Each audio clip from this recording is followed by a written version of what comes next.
Hello, and welcome to Jonathan Tobin Daily. I'm JNS Editor-in-Chief Jonathan Tobin. Thanks for joining me for another discussion on the most pressing issues in the Jewish world. Please like, subscribe, and give us good reviews when you listen to the show. Now let's get started. The shock and dismay about the results of the first round of the French parliamentary elections held last weekend on the part of most liberal observers of European politics is palpable. The victory of the right-wing National Rally Party led the New York Times to publish a number of dirge-like analyses declaring that the French were on the verge of disaster. That echoed the pronouncements of the country's own liberal establishment about the vote. The possibility that the party led by Marine Le Pen would win a majority of the National Assembly after the second round to be held next Sunday is viewed by the leaders of the traditional mainstream parties of the center and left as nothing short of a catastrophe. For them, the likes of National Rally, Le Pen, and even her 28-year-old protege, Jordan Bardella, who is in line to be France's next prime minister if his party controls parliament, are no better than fascists.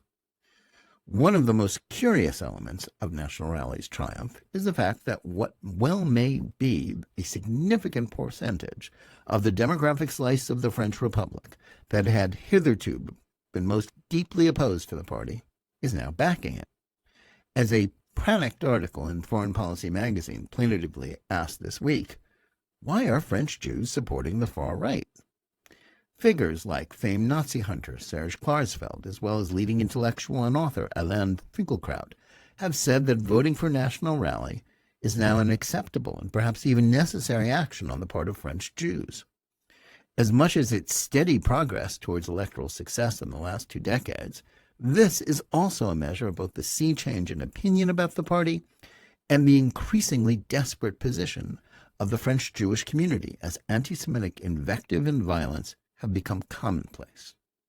While historian Robert Zaretsky, the author of the Foreign Policy article, thinks that there is no excuse for this shift in opinion, the reality of contemporary France and the efforts of the National Rally Party to move beyond its origins have made it inevitable. And the circumstances of the elections may have made it even necessary. A huge immigrant population of Muslims, estimated to make up anywhere from 8 to 10% of the population, brought with them their contempt and hatred for Jews in Israel from their countries of origin.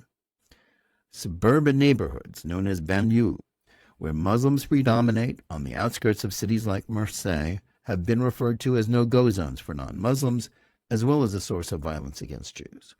At the same time, the parties of the French left have largely embraced the same spirit of intolerance for Jews and Zionism that has been so apparent on American college campuses since the October 7th Hamas terrorist attacks on Israel.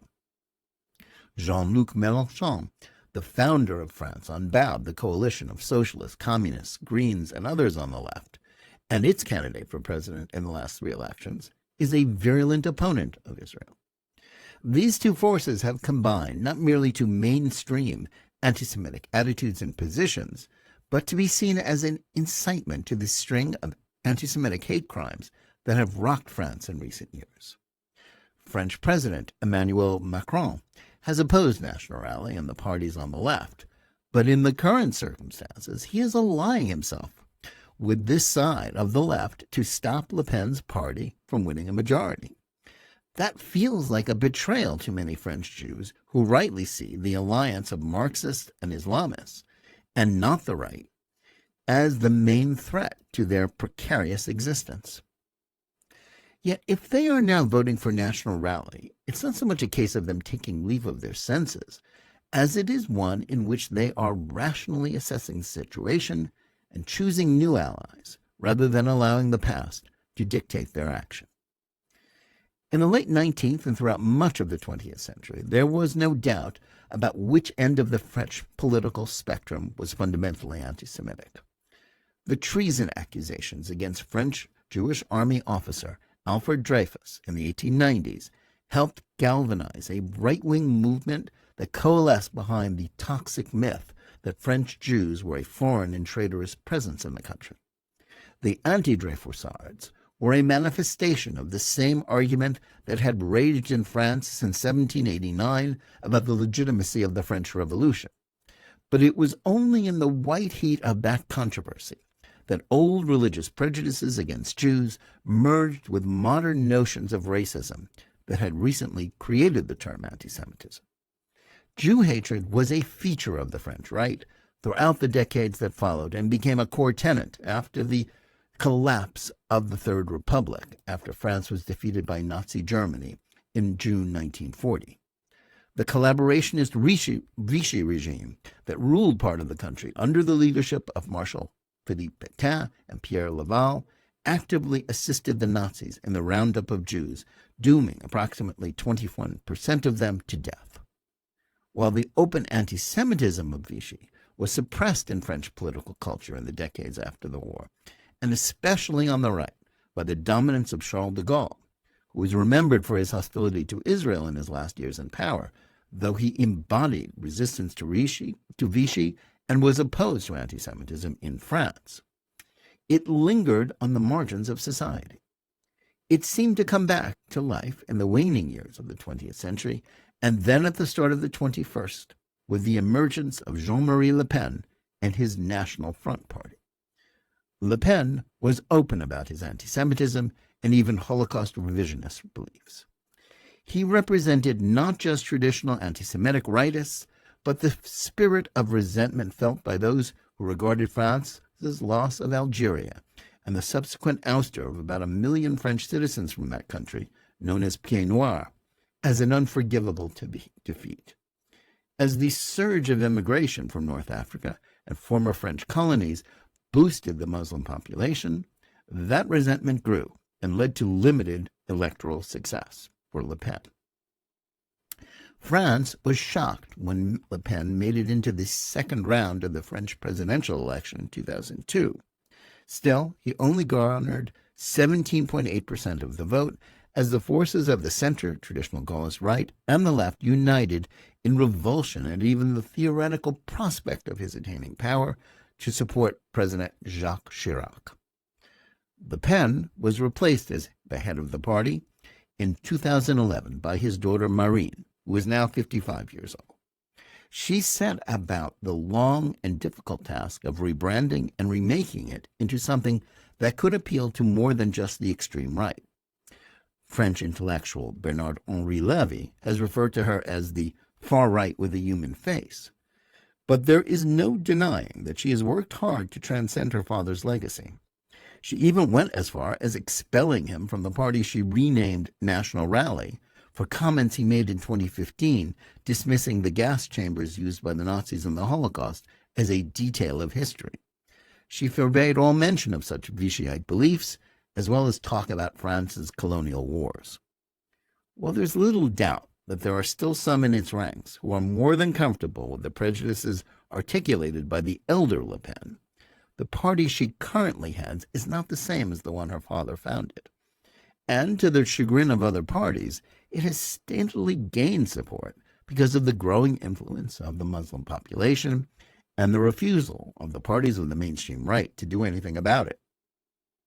Marine Le Pen made the presidential runoff in 2022 and won 33.9% of the vote, even though President Emmanuel Macron easily won re-election then. But Macron's failures have grown.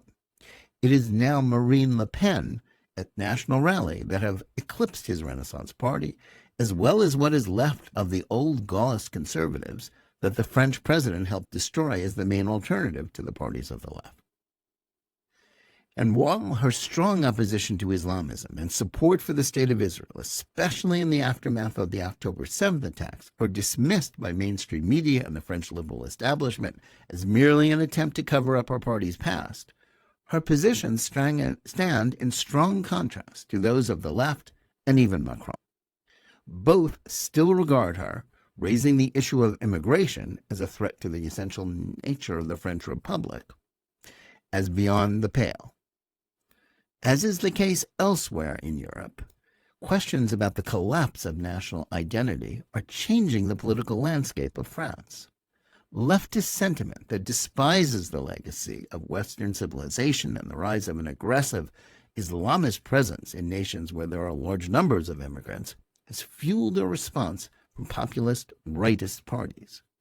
Like National Rally, such political factions are despised by the political establishment in Europe. Some of them also have legacies from a fascist or anti-Semitic past that are worrisome. In the cases of Italian Prime Minister Giorgia Meloni's Brothers of Italy party and Netherlands political leaders Geert Wilders' Party for Freedom, such problems have been successfully eclipsed. In Germany, the AfD party seems unable to do the same. During the recent European Union elections, where populist parties won big, the National Rally was particularly successful. Worried about the implications of that victory for his government in Paris, Macron called a snap parliamentary election, hoping that he could duplicate past votes when, faced with the possibility of Le Pen's party actually gaining power, French voters recoiled from the prospect. But he miscalculated. The anger in France about the failures of Macron's technocratic government to deal with the economy or the immigration issue led to the public more or less duplicating the results of the EU election last weekend, essentially eviscerating Macron's party. In response, Macron is trying to pull together a joint effort with the left to prevent National Rally from gaining a parliamentary majority and to prevent Bardella from becoming prime minister. Such a victory for Le Pen's party would not only be unprecedented, but also set her up for what might well be a successful run for the presidency of France in 2027 after Macron finishes his second term in office. That leaves French Jews with an interesting dilemma. If they follow the lead of Macron, they will be empowering a left-wing faction that is not merely hostile to Israel, but allied to forces that make it impossible for them to continue to live in the country due to justified fears of prejudice and violence. And that is why a great many of them have decided that throwing in with Le Pen is the only rational alternative. Doing so requires not just disregarding the history of the French right. It also involves embracing the pushback against Islamism that can be branded as illiberal. Le Pen wants to ban the wearing of Muslim headscarves in public, an item of apparel that is considered a symbol of the dangerous shift in the culture of hyper-secular France and a threat to French national identity. In the past, Le Pen has also asked Jews to renounce their right to wear kippas in public as a necessary sacrifice in order to defeat the threat of Islamism. That's something the Jewish community can never accept.